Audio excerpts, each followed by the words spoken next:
Le corps humain produit-il vraiment de l'acide lactique? Bienvenue dans cette vidéo. Aujourd'hui, nous allons parler des mythes et des réalités autour de l'acide lactique.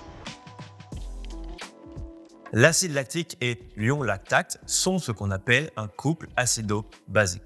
L'un est acide, l'autre est basique, donc base. Pour mesurer l'acidité, on utilise le pH, c'est l'échelle de mesure qui va de 1 à 14.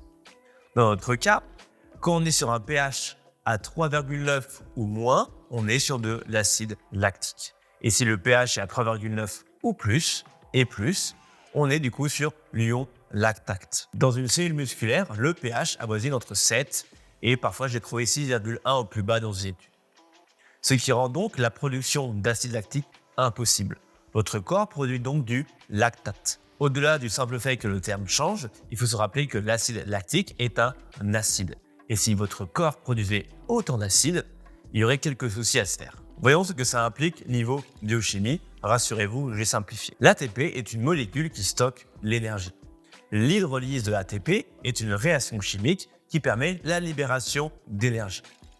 On perd un phosphate, ça va créer de l'énergie et ça va entraîner une contraction musculaire et donc on peut bouger deux articulations. L'hydrolyse de l'ATP est acidifiante, c'est-à-dire que la contraction musculaire est acidifiante. La glycolyse est un mécanisme de régénération de l'ATP afin de pouvoir répéter vos efforts dans le temps. Le glucose va se transformer en pyruvate qui lui aussi produit de l'acide. Traditionnellement, on pensait que le pyruvate était le produit fini lorsqu'on était en présence d'oxygène et que le lactate, anciennement acide lactique, était le produit final en absence d'oxygène. À la fin du XXe siècle, on s'est rendu compte qu'en fait, le lactate est toujours le produit final de la glycolyse, même s'il y a une limitation d'apport d'oxygène dans les cellules. Donc au final, oxygène ou non, la glycolyse finit toujours par créer du lactate. Donc le pyruvate continue sa transformation en lactate et du coup, il y a consommation de cet acide précédemment créé. La glycolyse dans son ensemble est du coup neutre, il n'y a ni formation ni création d'acide. Seule la contraction musculaire, donc l'hydrolyse de l'ATP, est acidifiante. Le lactate est donc un carburant qui permet de régénérer de l'ATP après qu'elle a été consommée par la cellule. On n'est plus du coup sur un déchet, on est sur quelque chose qui permet de créer de l'énergie afin de continuer votre effort. Si on observe de l'acidité pendant l'effort, c'est bien à cause de la contraction musculaire elle-même et non à cause de l'accumulation de lactate. D'ailleurs, les sportifs de haut niveau comme les coureurs de 200 et 400 mètres sont les sportifs qui produisent le plus de lactate. Et il y a une corrélation entre leur temps et leur production de lactate. Ceux qui vont le plus vite sont ceux qui produisent le plus de lactate. Ce qui est intéressant, c'est que si on fait une lactémie, donc on vient mesurer leur taux de lactate dans le sang, ces mêmes sportifs sont ceux qui en ont le moins par rapport à des sportifs moins bien entraînés. Ils en produisent plus, ils en envoient moins dans le sang. Comment c'est possible ? Eh bien, tout simplement parce qu'ils sont très forts pour la consommer directement. Leur lactate est directement consommé afin de recréer l'énergie avant même que ça passe par le sang. C'est donc les plus gros producteurs et aussi les plus gros utilisateurs de lactate. On voit donc moins de lactate dans leur sang et c'est de là que vient le mythe que les sportifs de haut niveau produisaient moins d'acide lactique. Parce que quand on faisait leur taux de lactate, il y en avait moins. Alors que c'est l'inverse, ils en produisent plus, mais ils en consomment directement plus. Qui n'a jamais entendu les entraîneurs dire que si on est fatigué, si on n'en peut plus, on ne peut plus courir, c'est parce qu'on a trop d'acide lactique dans les jambes ou dans les bras, etc. Pour répondre à ça, on va aborder deux notions. In vitro versus in vivo. In vitro, c'est toutes les expériences et recherches menées dans un laboratoire en dehors d'un organisme vivant.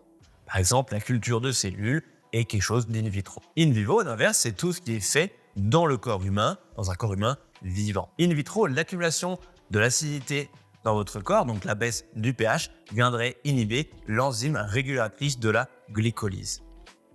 Ce qui entraîne une baisse de la production d'ATP et donc une baisse de production d'énergie.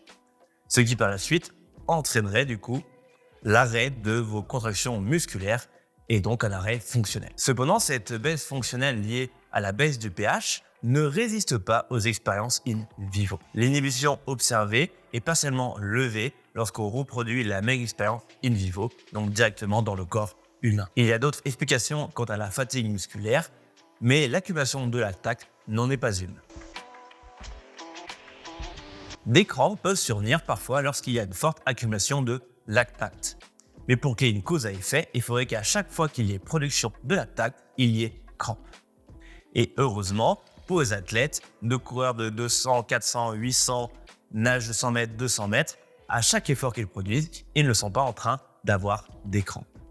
A l'inverse, des sports à très faible production de lactate, comme le foot, les sports d'endurance, le marathon, etc., ont des crampes.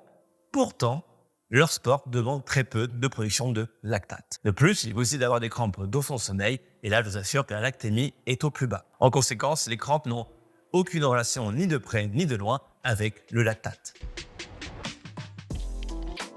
Comme pour les crampes, les courbatures ou ce qu'on appelle les douleurs musculaires retardées peuvent survenir en même temps qu'on voit un taux de lactate très élevé pendant un effort. Mais de la même chose pour les crampes, il faudrait qu'à chaque fois qu'il y ait un gros taux de lactate, il y ait courbature. Premier exemple, si vous prenez un nageur de 100 et 200 mètres et que vous le mettez hors de l'eau et lui demandez de courir 400 mètres le plus vite possible sur un stade, il va produire un effort qui va demander beaucoup de lactate, il y aura donc une grosse production de lactate, et je vous assure que le lendemain, il aura des sacrées courbatures. Pourtant, si à ce nageur, on lui demande l'équivalent en nage, donc un 200 mètres ou un 100 mètres nage, il va produire autant, si ce n'est plus de lactate, et le lendemain, il n'aura pas de courbature. La course est pour lui un effort inhabituel, donc courbature.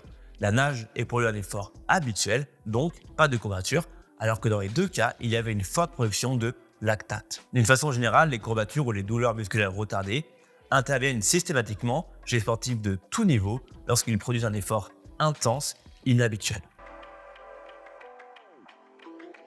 Cette vidéo est maintenant terminée, j'espère qu'elle vous a plu et qu'elle a pu répondre aux diverses questions que vous avez autour de l'acide lactique ou du lactate. À savoir que j'ai extrêmement simplifié la plupart des choses, car ça reste de la biochimie un peu plus complexe que ce que j'ai fait paraître. Je vous ai mis d'autres liens et d'autres sources en description si vous voulez, pour ceux qui se laissent, creuser un petit peu plus loin sur les études sur le sujet. À savoir qu'on sait des choses qu'on sait depuis 20 et 30 ans, mais qui parfois ne sont pas encore mis à jour sur différentes formations. Et moi je vous dis, à plus la team!